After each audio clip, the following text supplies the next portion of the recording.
शुरुआत करते हैं यहां से और समझते हैं कि एक तरफ एक पॉजिटिव वर्ड है, एक तरफ एक नेगेटिव वर्ड है। अगेन पूरी तरह से नेगेटिव कई बार हो सकता है कि कुछ शब्द कॉन्टेक्स्ट यानी संदर्भ में बदल जाएं, गिरगिट निकलें, पॉसिबल है। ठीक, तो जो पहला कीवर्ड है वो है फंक्शनल फिक्सनेस।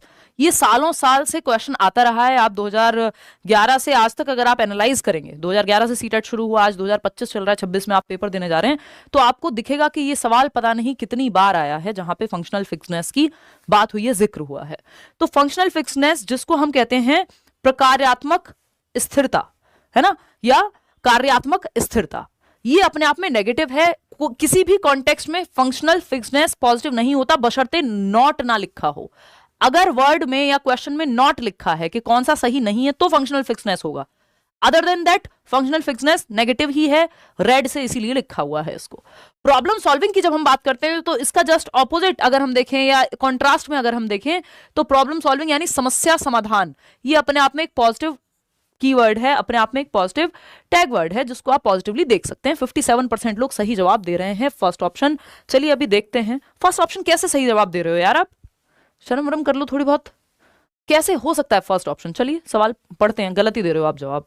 मुझे तो आपसे उम्मीद थी कि आप सही जवाब दे रहे होगे। ये 19 कैसे हुआ है बस ये नहीं पता। क्वेश्चन नंबर 1 है ये, ठीक।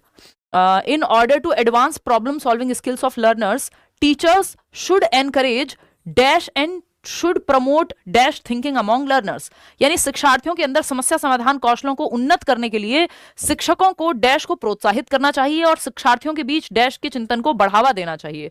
देखिए प्रॉब्लम सॉल्विंग को प्रोत्साहित करना होता है, फंक्शनल फिक्सडनेस को नहीं। समझ रहे हो?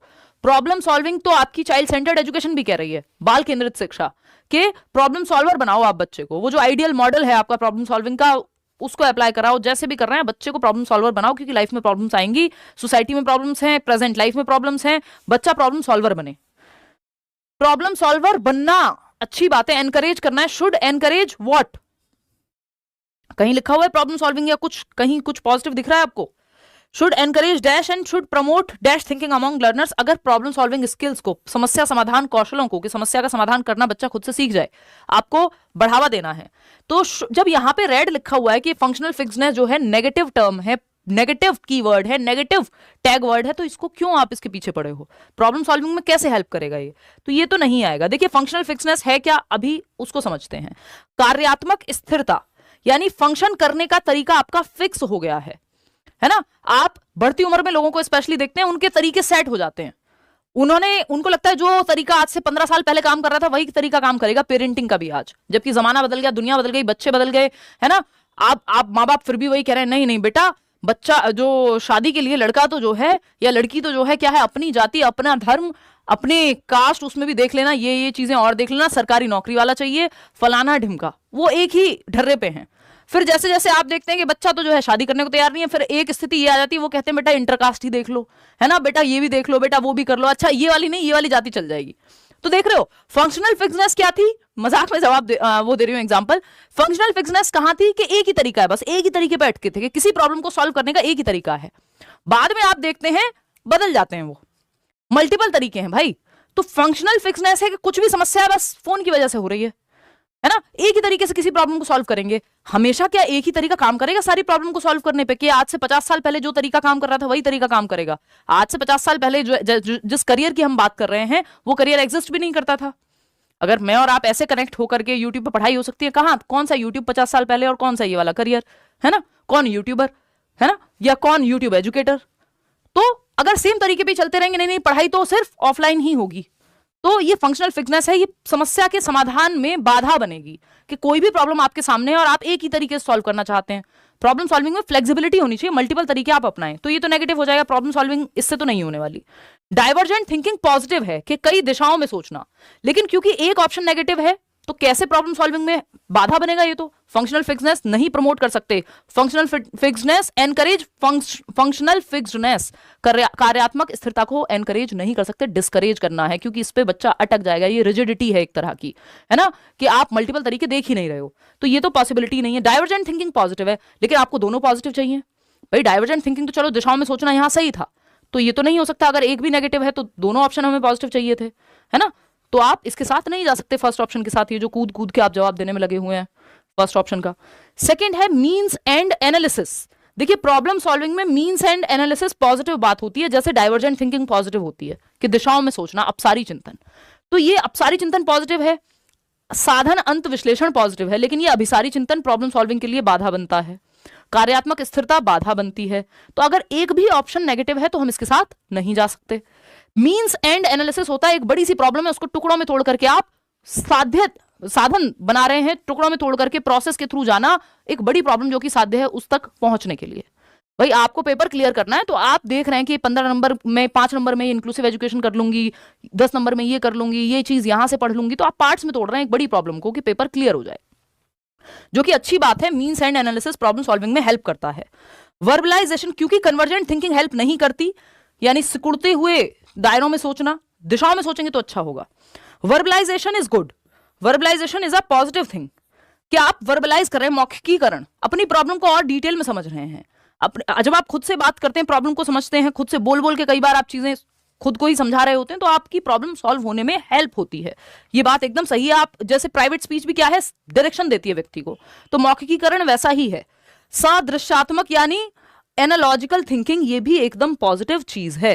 तो ये दोनों ही पॉजिटिव हमें नजर आ रहे हैं कि प्रॉब्लम सॉल्विंग में एनालॉजिकल थिंकिंग और वर्बलाइजेशन हेल्प करेंगे, है ना। कितने लोग हैं जो थर्ड ऑप्शन दे रहे हैं, देखना राहुल, 25% मात्र। बताओ, ये इतना प्यारा सा क्वेश्चन है, जमानों से analogical thinking, means end analysis, problem solving, functional fixedness, divergent thinking, convergent thinking, जमानों से आते रहे हैं जब से सीटेट एग्जिस्ट करता है, और इसमें आप गलती कर रहे हैं क्योंकि 2 फिल इन द ब्लैंक दे दिया आपको, आप घबरा गए। आपने घबराना नहीं है पेपर में। बिलीफ परसेवरेंस यानी एक ही विश्वास पकड़ लिया, नहीं मुझे तो इसी तरीके से चलना है ना भाई, ये नहीं ये तो सब कुछ, ये नहीं तो कोई नहीं। जीवन में बना लो, किसी भी व्यक्ति को बना लो, फिर तो आपने जी लिया जीवन, है ना। तो एक ही तरीके पे अटक नहीं जाना है कि बस यही है, उससे प्रॉब्लम सॉल्व नहीं होगी, वो प्रॉब्लम सॉल्विंग का बहुत अच्छा तरीका नहीं है। फिर आता है रेसिप्रोकल थिंकिंग अमंग लर्नर्स। चलो इसमें फिर भी चल जाएगा कि परस्पर वो बातचीत कर रहे हैं, तो इसको हम फिर भी कह देंगे, इसके साथ चले जाएंगे। लेकिन ये बिलीफ परसेवरेंस एक तरह से इसी का पार्ट है फंक्शनल फिक्सनेस का, कि आप एक ही तरीके पर अटक गए हैं, दुनिया यहीं खत्म होती है, यहीं शुरू होती है, तो फिर आप जीवन भर दुखी रहेंगे, है ना। समझ रहे हो। तो इसमें कहां समस्या आ रही है मुझे ये बताओ, क्लियर है? ये क्लियर है, कोई बात नहीं। देखो, तो हमें फंक्शनल फिक्सनेस के साथ नहीं जाना, ये अपने आप में नेगेटिव टर्म है, जब तक नॉट ना लिखा हो। प्रॉब्लम सॉल्विंग की तरफ जाना है, प्रॉब्लम सॉल्व करनी है, जिसमें means end analysis is a good thing. Functional fixedness के साथ आप मीन्स एंड एनालिसिस अच्छा है, डाइवर्जेंट थिंकिंग अच्छा है, एनालॉजिकल थिंकिंग, एनालॉजी क्या होती है, वर्बलाइजेशन तो हमने आपको बता दिया कि भाई आप वर्बलाइज करके समझ रहे हैं उस समस्या को, मौखिकीकरण करके, खुद से बोल करके, लिख करके, जैसे भी एक्सप्लेन करके अपने आप को। मौखिकीकरण में क्या होता है, वर्बलाइज कर रहे हैं, आप समझ रहे हैं, वर्बली समझने की कोशिश कर रहे हैं, खुद से बात कर रहे हैं मे बी, है ना। There are multiple ways of verbalization also. Analogical thinking है, समानता ढूंढ रहे हैं कि कभी आपने इस तरह की कोई समस्या सॉल्व की थी, उसमें आपने ये कॉमन चीजें लगाई थी और वो कॉमन चीजें उठा करके आप नई सिचुएशन में लगा रहे हैं। तो एनालॉजी अच्छी होती है, समानता अच्छी होती है। जैसे मैं कहूं हमारी आंख कैमरे के जैसी है, तो ये एनालॉजी है, समानता मैंने ड्रॉ की है 2 चीजों में, है ना, कि हेलीकॉप्टर और बर्ड के उड़ने में समानता है, 2 अलग चीजें हैं लेकिन समानता उड़ने में है। तो ये जो एनालॉजिकल थिंकिंग है ये हेल्प करती है, समानता, कुछ चीजों की समानता आपको ढूंढनी होती है जो प्रीवियसली आपके लिए काम करी हूं किसी भी चीज में, समझ रहे हो। तो ये फंक्शनल फिक्सनेस एकदम नेगेटिव टर्म है। कन्वर्जेंट थिंकिंग भी कोई हेल्प नहीं करती आपकी प्रॉब्लम सॉल्विंग में। Problem solving is good, problem solving को बढ़ावा देना है आपको। आपका मीन्स एंड एनालिसिस पॉजिटिव है, यानी पार्ट्स में तोड़ के समस्या का समाधान ढूंढना, वर्बलाइजेशन, एनालॉजिकल थिंकिंग, ये सब पॉजिटिव है। आगे बढ़ेंगे नेक्स्ट क्वेश्चन पे। क्वेश्चन नंबर 2 देखिएगा, कंपटीशन को बढ़ावा नहीं देना। कंपटीशन एक रेड फ्लैग है आजकल के जमाने में, आप जानते ही हैं, रेड फ्लैग ग्रीन फ्लैग का जमाना है ना। रेड फ्लैग मतलब खराब, दूर जाना है आपको, ऐसी चीजों से बचना है जीवन में। और ग्रीन फ्लैग या ग्रीन फॉरेस्ट टाइप की चीजों के पास आपको जाना है। तो ग्रीन फ्लैग जो है हमारे यहाँ कोऑपरेशन मानते हैं हम एजुकेशन में, यानी सहयोग देना या सहयोग करना। बच्चों को अगर आप सहयोग करना सिखा रहे हैं तो एक ग्रीन फ्लैग बात है, यानी पॉजिटिव टर्म है, पॉजिटिव कीवर्ड है, पॉजिटिव टैग वर्ड है, इसके साथ आपको चले जाना है पेपर में अगर कुछ समझना आ रहा हो तो। कोऑपरेट करना कभी भी नेगेटिव नहीं होगा, प्रॉब्लम सॉल्वर बनाना बच्चे को नेगेटिव नहीं होगा, लेकिन कॉम्पीट कराना बच्चे को, कॉम्पिटिशन को बढ़ावा देना, आपका फंक्शनल फिक्सनेस को बढ़ावा देना, ये सब नेगेटिव बातें हैं।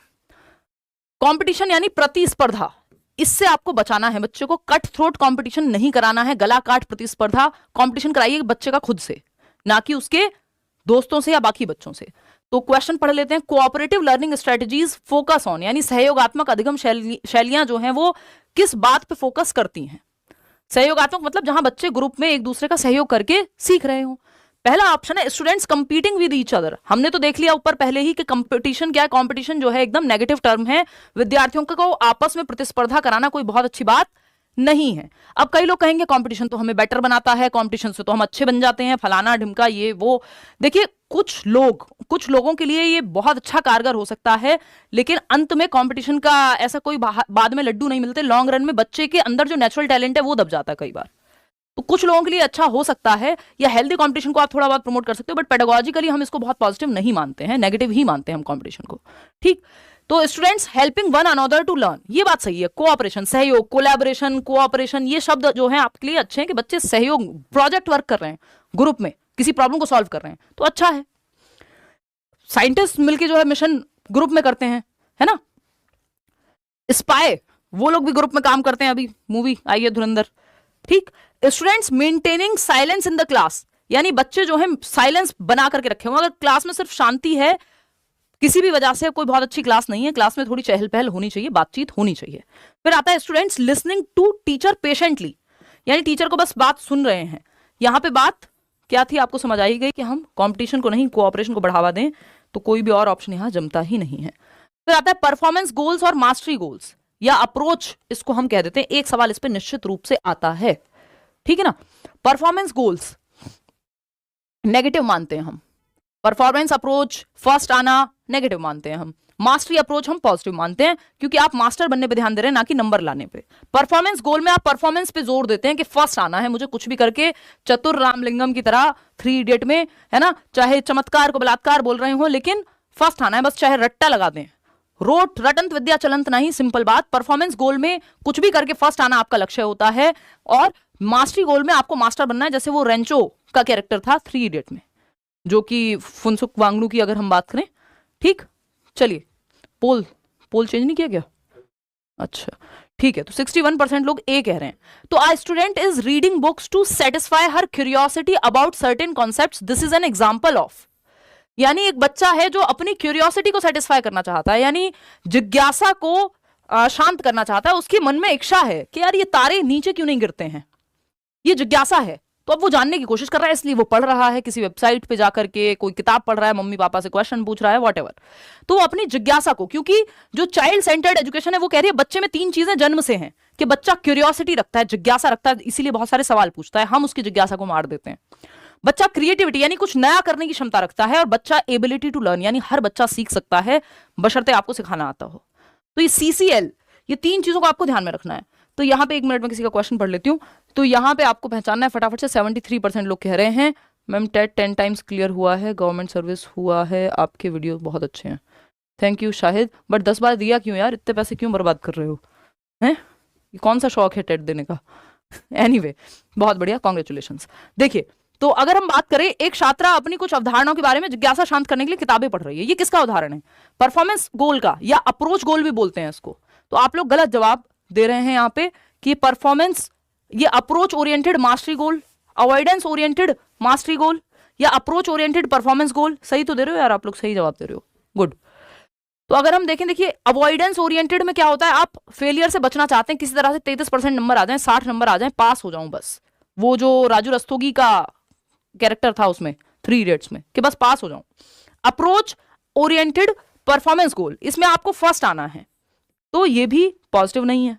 अवॉइडेंस ओरिएंटेड परफॉर्मेंस गोल, अगेन आप अवॉइड करना चाह रहे हैं, तो ये भी कोई बहुत हम इसको अच्छा मानते नहीं है। तो यहां पे बचा क्या पॉजिटिव, यहां पे बचा क्या पॉजिटिव, यहां पे simple approach oriented mastery goals, approach oriented mastery goals, यानी आप अप्रोच तो रख रहे हैं, परफॉर्मेंस कर रहे हैं, लेकिन मास्टरी के लिए, है ना। जो आपका सेंटर है मोटिवेशन का वो मास्टरी है। इसमें एक होता है अप्रोच, दूसरा है मास्टरी, तीसरा है अवॉइडेंस, फेलियर अवॉइडेंस। फेलियर से बचने के लिए आप कोई काम कर रहे हैं वो भी अच्छा नहीं है, परफॉर्मेंस या सिर्फ नंबर लाने के लिए कर रहे हैं वो भी अच्छा नहीं है, मास्टरी वाला बेस्ट है। तो मास्टरी गोल्स अच्छे हैं, या मोटिवेशन का तरीका मास्टरी हासिल करने का अच्छा है, बजाय कि आपका इसका परफॉर्मेंस का। बात सही है। CCE पे कराऊंगी यार एक सेशन, आगे चल के अब नए साल में ही करेंगे। तो अचीवमेंट गोल ओरिएंटेशन जो है यहाँ पे आप इसको ऐसे भी देख सकते हो कि अचीवमेंट या अप्रोच में मास्टरी की जब हम बात कर रहे हैं तो ये पॉजिटिव है, ये दोनों नेगेटिव हो जाते हैं। फेलियर अवॉइडेंस, बस किसी तरह से पास हो जाऊं, फेल ना हो जाऊं, वो जान देने के लिए अपनी तैयार हो जाता है, उसको बचा लेते हैं, उसके दोस्त जाने नहीं देंगे अभी, है ना। और ये तो भाई साहब हैं ही परफॉर्मेंस अप्रोच वाले, इनको फर्स्ट आना है कुछ भी करके, चाहे रटना पड़े। और इनको फेलियर से बचना है किसी तरह से, इनको ना फेलियर की पड़ी है ना परफॉर्मेंस की पड़ी है, इनको लर्निंग की पड़ी है कि मुझे सीखना है। तो ये बेस्ट है, इसको आप मास्टरी ओरिएंटेशन, तो ऐसे गोल्स जो मास्टरी ओरिएंटेशन रखते हैं वो बढ़िया है। ठीक है, बात क्लियर है? हंसते बहुत हो यार आप लोग, गलत बात। देखिएगा, मजाक कर रही हूँ, हंसते रहा करो, कोई नहीं। समेटिव असेसमेंट, देखिए समेटिव असेसमेंट अपने आप में नेगेटिव या पॉजिटिव उतना नहीं होता, लेकिन अगर सिर्फ समेटिव असेसमेंट लिखा हो तो नेगेटिव हो जाएगा, है ना। समेटिव असेसमेंट ओनली अगर लिखा है तो गड़बड़ होनी निश्चित है। ठीक है, इसको थोड़ा सा ऐसे काम चलाएंगे। कैसे काम चलाओगे भाई, देखिएगा। हाँ, तो समेटिव असेसमेंट यानी योगात्मक मूल्यांकन। समेटिव असेसमेंट ओनली लगा दो आगे, तो जब ओनली लगा हुआ है तो इसका मतलब 100% नेगेटिव हो जाएगा। एक तो ये ओनली वर्ड ही अपने आप में नेगेटिव होता है पूरी पेडागोजी में, है ना। फॉर्मेटिव असेसमेंट यानी रचनात्मक मूल्यांकन, जिसमें मल्टीपल तरीके से आकलन हो रहा है। डायग्नोस्टिक यानी आप पता लगा रहे हैं कारण क्या है, बच्चा फेल हो रहा है या कोई भी दिक्कत है, किसी गैप कहां है। और इसके बाद दिया जाता है रेमेडियल। तो ये तीनों पॉजिटिव हैं, फॉर्मेटिव, डायग्नोस्टिक और रेमेडियल, यानी आप एक्स्ट्रा क्लास दिला रहे हो बच्चे को, तो ये पॉजिटिव टर्म हो गए। समेटिव या सिर्फ नंबर के लिए आप जांचना चाह रहे हो तो वो गलत है। ठीक है ना। मुझे भी पहले वाले में ना थोड़ा ऑप्शन चेक करने हैं कि उसमें शायद टाइपिंग की कोई मिस्टेक है, बट वो आंसर वो ठीक ही है, आएंगे खैर उस पे। Which of the following are mainly used in the assessment for certification, यानी प्रमाणन के मूल्यांकन में मुख्य रूप से निम्नलिखित में से किसका उपयोग किया जाता है। यानी आपको असेसमेंट करना है किसके लिए, सर्टिफिकेशन के लिए। सर्टिफिकेट मिलेगा, पास हुए कि फेल हुए, ड्राइविंग लाइसेंस दें कि नहीं दें, सर्टिफिकेट मिलेगा, तो उसके लिए आपको समेटिव असेसमेंट करना होता है। अदर देन दैट आप फॉर्मेटिव असेसमेंट का प्रयोग करते हैं। तो समेटिव असेसमेंट पूरी तरह से नेगेटिव नहीं है, लेकिन सिर्फ समेटिव असेसमेंट कर रहे हैं तो नेगेटिव है ना। क्योंकि फॉर्मेटिव, डायग्नोस्टिक, रेमेडियल ये ज्यादा बेहतर है, इसमें फीडबैक ज्यादा मिलता है, ये जजमेंट के लिए जनरली हम यूज करते हैं। तो टर्म एंड एग्जामिनेशन सर्टिफिकेट के लिए ही होते हैं, बिल्कुल सही बात है। समेटिव एग्जामिनेशन सर्टिफिकेट के लिए ही होते हैं। Formal and informal observation in class, क्या आप बच्चे को फॉर्मली ऑब्जर्व कर रहे हैं, कोई एक्टिविटी दी आपने और आप उसको ऑब्जर्व कर रहे हैं, ये फॉर्मल ऑब्जर्वेशन है कि उसको पता है कि ये साइंस एक्सपेरिमेंट करते हुए टीचर मुझे देखेगा और उस हिसाब से नंबर मिलेंगे। इनफॉर्मल है, बच्चा स्कूल के मैदान में खेल रहा है, आप बस ऑब्जर्व कर रहे हैं, तो ये फॉर्मेटिव का पार्ट है, ये फॉर्मेटिव का पार्ट है। डायग्नोस्टिक इवैल्यूएशन भी अपने आप में ये पॉजिटिव है, और ये समेटिव का पार्ट नहीं है, ये नंबर देने के लिए नहीं होता, ये बच्चे की जांच करने के लिए, निदान करने के लिए कि कारण क्या है वो पता करने के लिए होता है। तो ए और बी जो है ये पॉजिटिव हैं, ए एंड बी ओनली, क्योंकि यहां पे बात हो रही है कि सर्टिफिकेट किसके माध्यम से दिया जाएगा, तो आपको समेटिव इवैल्यूएशन करना पड़ेगा। यानी सीटेट फाइनल एग्जाम नहीं लेगा तो कैसे दें कि 60% आए कि नहीं आए हैं, 60% आए हैं, समेटिव पेपर है, ये थोड़ी देख रहा है। यहां पे जो हम कर रहे हैं रोज, ये फॉर्मेटिव है कि आप गलत जवाब भी देंगे पोल में, तब भी फीडबैक मिलेगा आपको और आपको ठीक से समझाया जाएगा कि गड़बड़ है तो क्यों है। ठीक है, तो थर्ड ऑप्शन 45% लोग सही दे रहे हैं। क्या हो गया भाई, क्या खा रहे हो आजकल, 45% कैसे सही दे रहे हैं। सर्टिफिकेट के लिए जब हम बात कर रहे हैं, चलिए जब हम सर्टिफिकेट की बात कर रहे हैं, which of the following are mainly used in the assessment for certification, तो मेनली हम term end examination, yearly, half yearly और समेटिव एग्जामिनेशन को हम यूज करते हैं किसके लिए। जैसे आप ड्राइविंग लाइसेंस बनवाने जाइए, लर्नर्स लाइसेंस भी आपको तब मिलेगा जब लर्नर्स के बाद जो बेसिक एक प्रोसेस होती है वो भी तब मिलेगा जब आप वो बेसिक प्रोसेस भर दोगे, और फिर फाइनल में तो आपको फाइनल टेस्ट देना ही है। ठीक है ना, तो ये एक बात है। फॉर्मल एंड इनफॉर्मल ऑब्जर्वेशन की जब हम बात कर रहे हैं, या ये फॉर्मेटिव में काम आएंगे, तो ए एंड बी ओनली। तो सिर्फ देखिए समेटिव, मैं इससे क्या बताना चाहती हूँ कि समेटिव पूरी तरह से गलत नहीं है, लेकिन सिर्फ समेटिव असेसमेंट अगर हो रहा हो तो गलत है। फॉर्मेटिव, डायग्नोस्टिक, रेमेडियल ज्यादा बेहतर है। सर्टिफिकेट चाहिए हो तो समेटिव बेटर है। तो ये अपने आप में नेगेटिव नहीं है, इस बात को ध्यान रखिएगा। सिर्फ समेटिव ही कर रहे हैं तो नेगेटिव है, क्योंकि इसका पर्पस है। अब आते हैं, ये अपने आप में बहुत ही महत्वपूर्ण कॉन्सेप्ट हो जाता है, रॉन्ग कॉन्सेप्शंस या ऑल्टरनेटिव कॉन्सेप्शंस का। इस पे हम 2 सवाल करेंगे क्योंकि उससे क्लैरिटी आएगी। रॉन्ग कॉन्सेप्शंस यानी गलत अवधारणाएं। तो गलत अवधारणाएं अगर लिखा हुआ है, ये टर्म गलत है अपने आप में, ये नेगेटिव वर्ड है, ये नेगेटिव कीवर्ड है। रॉन्ग कॉन्सेप्शन नहीं कहते हम बच्चे की गलत अवधारणाओं को, जो शायद साइंटिफिकली सही ना हो, उनको हम रॉन्ग ना कह करके ऑल्टरनेटिव कॉन्सेप्शन कहते हैं, या फिर और क्या कहते हैं हम, नाइव कॉन्सेप्शंस कहते हैं या मिसकॉन्सेप्शन कहते हैं। यहां पे आप ये देख पा रहे हो कि हम रॉन्ग कॉन्सेप्शन नहीं कहते, गलत कॉन्सेप्शन का मतलब क्या, कॉन्सेप्ट, रॉन्ग का मतलब गलत, तो गलत कॉन्सेप्ट हम नहीं कहते, ये लेबलिंग हो जाएगा, बच्चे पे लेबल लगाना हो जाएगा, ठप्पा लगाना हो जाएगा, और लेबलिंग आपको नहीं करनी है, लेबल नहीं करना बच्चे को, ये तो सिंपल है। एक और कीवर्ड आपको एक्स्ट्रा में बता दिया है। ऑल्टरनेटिव कॉन्सेप्शन एक अच्छी बात है, इसको वैकल्पिक अवधारणा बोलते हैं, कि सोचने का तरीका है वैकल्पिक, आप ऐसे सोचते हैं, बच्चा वैकल्पिक रूप से ऐसे सोचता है, मिसकॉन्सेप्शन भी बोल सकते हैं इसको, और नाइव कॉन्सेप्शंस भी बोल सकते हैं, कि बच्चे की सहज अवधारणाएं हैं जो उसने अपने अनुभव के आधार पर बना ली हैं, जरूरी नहीं उसमें लॉजिक हो या वो साइंटिफिक हो। जैसे बच्चे का ये कहना कि मैंने तो हरे रंग का भी पानी देखा है, इसका मतलब बच्चे ने अपने अनुभव के आधार पर एक ऑल्टरनेटिव कॉन्सेप्शन, एक मिसकॉन्सेप्शन, एक नाइव कॉन्सेप्शन बनाया है। बेशक साइंटिफिकली ये बात ट्रू ना हो, लॉजिकली ट्रू ना हो कि वाटर तो कलरलेस होता है, तो ये डिस्कशन के थ्रू जब क्लास में चैलेंज किया जाएगा या चर्चा होगी इस पे, तो ये ठीक हो जाएंगे। इनको हम रॉन्ग नहीं कहते, रॉन्ग कहना नेगेटिव हो जाएगा, ये पॉजिटिव वर्ड है ना, क्योंकि यहां पे हम पॉजिटिव नजरिए से देख रहे हैं। चलिए खैर एक सवाल और सॉल्व कर लेते हैं, तो आपको इस चीज की क्लैरिटी थोड़ी ज्यादा आ जाएगी, ठीक है ना। तो अगर आप देखेंगे, गर्मी लग गई है मुझे, children often come up with their own explanations of events around them, बच्चे अपनी एक एक्सप्लेनेशन लेकर के आते हैं इवेंट्स की। On being probed as to why does it rain, Siya says God was tired of carrying the buckets of water on his shoulders, such explanations. अभी इस बार का ही क्वेश्चन है कि बच्चे अक्सर अपने आसपास की घटनाओं की अपनी व्याख्या लेके आते हैं, अपनी समझ, अपनी सहज समझ, अपना ऑल्टरनेटिव कॉन्सेप्शन। बारिश क्यों होती है यह पूछे जाने पर सिया एक बच्ची है जो कहती है भगवान अपने कंधों पर पानी की बाल्टियां ढो ढो करके थक गए होंगे और उनको लगा यार ये छोड़ो, तो उन्होंने बाल्टियां छोड़ी और पानी जो है नीचे आया और बारिश हो गई। अब ये कोई साइंटिफिक एक्सप्लेनेशन तो नहीं है, बारिश ऐसे थोड़ी होती है ना। आप बेहद धार्मिक व्यक्ति हैं तो हो सकता है आप मान भी लें ये चीज, लेकिन आपको भी पता है कि साइंटिफिकली ये ट्रू नहीं है, ठीक है ना। तो अगर हम देखें तो ये यहां पे हमें समझना होगा कि बच्ची ने अपना नाइव कॉन्सेप्शन, अपने अनुभव के आधार पर ये बात कही है, जिसको आप रॉन्ग ना कह करके क्या कहते हैं, ऑल्टरनेटिव कॉन्सेप्शन कहते हैं। तो पहला ऑप्शन है depict that children have an egocentric view and can not consider others view point. ये फालतू बात होगी कि ये चित्रित करते कि बच्चे तो दूसरों की ओर देखते ही नहीं है और वो दूसरों के दृष्टिकोण पर विचार नहीं करते, वो तो अपने ही आपको सेंटर में रखते हैं। यहां पे उसने इमेजिनेशन लगाई है, खुद को सेंटर में नहीं रखा है, ठीक है। और ये प्याजे के कॉन्टेक्स्ट में नहीं पूछा है कि आप ये जवाब दे दें। Illustrate that children are not capable of any reasoning, ऐसा तो नहीं है, बच्चे ने रीजन तो दिया है। अब ये प्री ऑपरेशनल स्टेज का बच्चा हो सकता है क्योंकि रीजन उसका लॉजिकल नहीं है, अपने अनुभव के आधार पे, लेकिन रीजनिंग तो उसने दी है, ट्रांसडक्टिव रीजनिंग कह देते हैं इसको। Prove that children's thinking is much lesser than adults quantitatively, यानी बच्चे तो कम सोच पाते हैं बड़ों से, सोच तो वो भी रही है भाई, आप भी सोचते हैं, आप अपने टूटे हुए दिल के बारे में सोचते हैं, बच्चा अपने टूटे हुए पेन के बारे में सोच रहा है, सिंपल बात, बट सोचते हैं। और क्वालिटेटिवली अलग होती है बच्चे की जो चिंतन है, गुणात्मक रूप से, ना कि क्वांटिटेटिवली, मात्रात्मक सेम है। कि प्याजे भी कहते हैं कि amount is same, kind is different, यानी मात्रा सेम है, प्रकार अलग है सोचने का बच्चे का। तो ऑप्शन ही एक बचता है।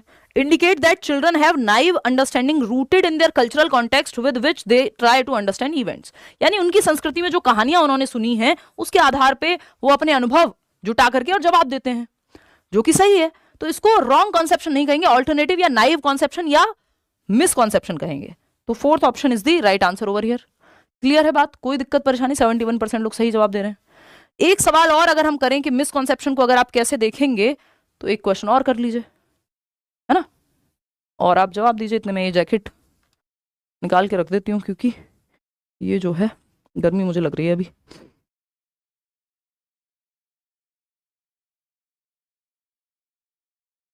चलिए बहुत खुशी की बात है।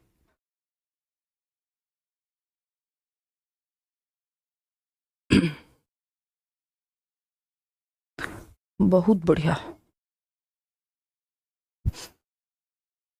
स्टूडियो में लाइट्स बहुत ज़्यादा होती हैं इसलिए जो है हीट बन जाती है, और एसी आजकल हम चलाते नहीं हैं क्योंकि आपको पता ही है दिसंबर चल रहा है, तो एसी चलाने में फिर से कोल्ड हो जाएगा। एनीवे चलिए आते हैं, कहानी समझते हैं। बी ऑप्शन आप लोग कह रहे हैं, देख लेते हैं।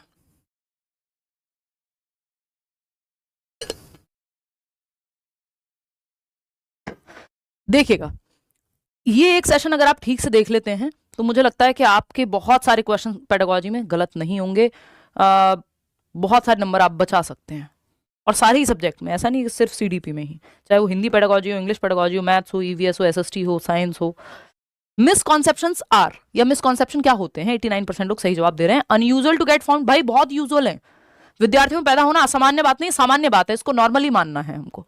Normal part of learning process, बिल्कुल सही बात है। जैसे एरर्स क्या है, पार्ट ऑफ लर्निंग है, एरर्स पार्ट ऑफ लर्निंग है, त्रुटियां सीखने का हिस्सा है, गलती करना नॉर्मल है बच्चे का, है ना। तो सेकंड ऑप्शन सही है यहाँ पे। प्योरली इलॉजिकल एंड बेसलेस, नहीं नहीं, वो उसके एक्सपीरियंस के आधार पे उसने बनाया है, कल्चरली जो कहानी सुनी है उसने अपनी संस्कृति में, वो उसने बनाया है उसके आधार पे। Hindrance to teaching learning process, नहीं, ये तो हेल्प करेगा कि आपको पता लग जाएगा कि बच्चा कैसे सोचता है, तो आप सही से लॉजिकली डिस्कशन करा पाएंगे। अब लर्निंग हो, सोशलाइजेशन हो, डेवलपमेंट हो, इन सबको प्रोडक्ट के रूप में या लीनियर प्रोसेस के रूप में नहीं देखना। किसके रूप में देखना, प्रोसेस या स्पाइरल के रूप में देखना, एक स्पाइरल प्रोसेस के रूप में देखना। ये एक नंबर का सवाल है, बहुत जगह पे आता है, हर बार आता है, इस बार भी आया हुआ है, आगे भी आएगा ही। प्रोडक्ट एक अपने आप में नेगेटिव वर्ड है कि प्रोडक्ट के रूप में किसी प्रोसेस को देखना या लीनियर रूप में देखना। प्रोसेस मानना किसी भी प्रक्रिया को, चाहे वो लर्निंग हो, डेवलपमेंट हो, या आपका सोशलाइजेशन हो, यानी सामाजिकरण की प्रक्रिया हो, सीखने की प्रक्रिया हो, चाहे वो किसकी प्रक्रिया हो, खुद बताओ, मैं क्यों बताऊं, अधिगम की प्रक्रिया हो, ठीक है ना, या विकास की प्रक्रिया हो। तो प्रोसेस और स्पाइरल की जब हम बात करते हैं तो कॉम्प्लेक्स होती है कोई भी प्रोसेस, आगे पीछे जाती है। लीनियर स्ट्रेट लाइन होती है, स्ट्रेट लाइन कोई भी प्रोसेस नहीं हो सकती। तो पहला ऑप्शन आपके सामने है अजर्शन, यानी एक कथन है, a teacher should present information in disconnected chunks and not give any reference to previous concepts once those have been tested. अगर टेस्ट हो गया पुराने खंडों का या पुराने चैप्टर्स का, तो उनको कभी भी कनेक्ट नहीं करना चाहिए टीचर को। तो मैं तो पूरे टाइम आप देखते हो सब कुछ कनेक्ट करके पढ़ाती हूँ, कि प्याजे से जोड़ दिया, इतने साल का बच्चा है तो किसी और टॉपिक से किसी और टॉपिक को जोड़ दिया, जो कि जरूरी है। डिस्कनेक्टेड चंक में अगर आप पढ़ाएंगे तो फिर बच्चे को दिक्कत होगी अपनी समझ बनाने में, क्योंकि वो रट्टाफिकेशन हो जाएगा। फिर एक चीज से दूसरी चीज कनेक्ट करनी चाहिए, प्रीवियस नॉलेज से नई नॉलेज को कनेक्ट करना चाहिए, तो ये नेगेटिव है। रीजन क्या है, learning occurs in a linear manner, कह रहे हैं कि लर्निंग जो है एक रेखीय प्रक्रिया में होती है, इसलिए बस सीधे चलते जाओ, पीछे मत मुड़ के देखो। भाई वो तो स्पाइरल है, आगे पीछे प्रीवियस नॉलेज को आपको कनेक्ट करना पड़ेगा। तो ये दोनों ही गलत हो गए, तो both are false. Fourth option 77% लोग दे रहे हैं। एक क्वेश्चन मैं और कराती हूं आपको, जिससे और क्लैरिटी आपको इस टॉपिक को लेकर के आएगी। तो आपको पता चल गया लीनियर कहना किसी भी चीज को या प्रोडक्ट कहना गलत है, प्रोसेस या स्पाइरल मानना सही है। एक और सवाल है, ये देखिएगा, क्वेश्चन नंबर 8। ये कहता है learning is a dash and dash process, सीखना एक कैसी प्रक्रिया है। अभी मैंने आपको बताया था कॉम्प्लेक्स और स्पाइरल है, सिंपल नहीं है, कोई रेखीय नहीं है कि आज दो कल दो चार दो, जितना आपने आज सीखा उतना ही आप कल सीखेंगे, सेम मात्रा में सेम तरीके से नहीं भाई, कई बार चीजें कनेक्ट होती है तो आप बेहतर समझ पाते हैं। तो अगर हम यहां देखें तो learning is a dash process, simple process है नहीं, लर्निंग कॉम्प्लेक्स प्रोसेस है, इंडिविजुअल प्रोसेस है नहीं, सोशल प्रोसेस है, ग्रुप में अच्छा सीखते हैं हम। कॉम्प्लेक्स प्रोसेस है बट पैसिव नहीं है, बच्चा पैसिव हो ही नहीं सकता। ये पैसिव से बड़ा नेगेटिव वर्ड कोई दुनिया में है ही नहीं, कि बच्चे को आपको एक्टिव रखना है, निष्क्रिय नहीं सक्रिय रखना है। तो ये तो गलत, ये भी गलत, क्योंकि इंडिविजुअल नहीं सोशल होगी। कॉम्प्लेक्स प्रोसेस है, बिल्कुल आगे पीछे आप एक प्रोसेस सीखते हैं, एक स्विमिंग भी सीखने जाएंगे, दो शब्द नए सीखेंगे, फिर कंफ्यूज होंगे, आप नया टॉपिक जब पढ़ रहे होंगे, फिर उसको कंसोलिडेट करेंगे, प्रीवियस नॉलेज से जोड़ेंगे, नया सीखेंगे, तब जाके आगे बढ़ेंगे। तो एक स्टेज में आप आगे जाते हैं, फिर पीछे आते हैं, फिर आगे जाते हैं। कॉम्प्लेक्स है, जटिल है, सिंपल टू कॉम्प्लेक्स। एक्टिव है, और बच्चा लर्निंग में एक्टिव होना जरूरी है बच्चे का, सिंपल या लीनियर नहीं हो सकती। लीनियर अपने आप में नेगेटिव है, जो स्पाइरल प्रोसेस है, एक्टिव प्रोसेस है, वो अपने आप में सही है। तो third option is the right answer. इस बार एक कॉम्प्लेक्स क्वेश्चन आया इंट्रिंसिक और एक्सट्रिंसिक मोटिवेशन पे, वो भी मैं कराऊंगी, 2 क्वेश्चन कराऊंगी इस पे। एक्सट्रिंसिक और इंट्रिंसिक मोटिवेशन पे हमेशा एक सवाल तो आता ही है ना। इस बार 2 सवाल आए और उसमें से एक कॉम्प्लेक्स था, जो पिछली बार का पेपर अगर आप उठा के देखेंगे वो भी मैं आपको भी दिखाऊंगी। एक्सट्रिंसिक मोटिवेशन यानी बाह्य अभिप्रेरणा, यानी बाहरी अभिप्रेरणा जिसका कारण बाहर है, बाह्य अभिप्रेरणा। इसको हम नेगेटिव मान के चलते हैं, ये पूरी तरह से नेगेटिव नहीं है बट हम मान के चलते हैं। और दूसरा, हम बच्चे को बढ़ावा देने की जब बात करते हैं तो हम कहते हैं बच्चे में इंट्रिंसिक मोटिवेशन को बढ़ावा दो, ना कि एक्सट्रिंसिक को। इंट्रिंसिक मतलब आंतरिक, जिसका कारण जो है वो अंदर है। जैसे आपको कोई चीज सीखने में अच्छा लगता है, वो जॉय ऑफ लर्निंग है, तो ये इंट्रिंसिक मोटिवेशन है ना। जो सब्जेक्ट आपको पसंद है, आप खुद से पढ़ रहे हैं, चाहे नंबर मिले आपको या ना मिले, पेपर में आए या ना आए। हो सकता है आपको किसी को नॉवल पढ़ने का शौक हो, बस शौक है, उससे नंबर मिलेंगे, कहीं पे कोई कुछ मिलेगा नहीं, रिवॉर्ड मिलेगा नहीं। तो एक्सट्रिंसिक मोटिवेशन की जब हम बात करते हैं, या मैं बैडमिंटन अगर मैं पसंद करती हूं तो उसका कोई बाहरी कोई रीजन नहीं है, जब मौका मिला खेल लिए। क्रिकेट पसंद है तो मौका मिला खेल लिए, ठीक है ना। क्या कह रहे हो क्वेश्चन लेवल को लेके? 1 मिनट रुको जरा मैम, क्वेश्चन लेवल थोड़ा हाई कीजिए। यहाँ पे क्वेश्चन का लेवल इंपॉर्टेंट नहीं है भाई, ये इस बार के भी क्वेश्चन हैं ज्यादातर। तो है ना, और नए पुराने सब। अभी आपसे जवाब नहीं दिया जा रहा था, अभी एक बेसिक सा क्वेश्चन था पीछे, ठीक है ना। और जिस तरह के क्वेश्चन आ रहे हैं उसी तरह के क्वेश्चन कराए जाने चाहिए, जरूरी है, समझ रहे हो। कल कराऊंगी एक सेट, अच्छा ठीक, तो वो जरूरी है कि जिस तरह के सवाल आ रहे हैं उसी तरह के सवाल पूछे जाएंगे ना। और यहाँ पे टर्म्स का जानना, आपका नेगेटिव और पॉजिटिव टर्म को समझना जरूरी है क्वेश्चन से भी ज्यादा, क्योंकि टॉपिक जो है वो टर्म का है या कीवर्ड्स का है। तो बाह्य अभिप्रेरणा की जब हम बात कर रहे हैं तो intrinsic motivation amongst students can be increased by, देखिए आपको बढ़ावा देना इंट्रिंसिक पे ही, दोनों जुड़े हुए हैं आपस में, लेकिन आंतरिक अभिप्रेरणा को बढ़ावा देना इंटरनल मोटिवेशन को। कैसे देंगे? मटेरियलिस्टिक रिवॉर्ड देके, ये एक्सटर्नल मोटिवेशन है, बाहरी है ये, हम इंटरनल की बात कर रहे हैं। Reinforcement, punishment, focusing on Joy of learning, simple जवाब आप लोग सभी दे भी रहे हैं।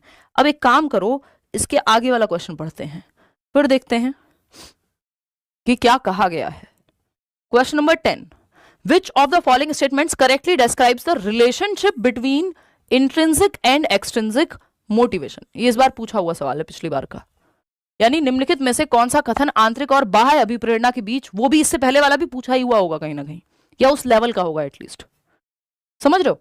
तो आंतरिक और बाह्य अभिप्रेरणा के बीच का रिश्ता क्या कहलाता है वो पूछ रहा है हमसे एग्जामिनर।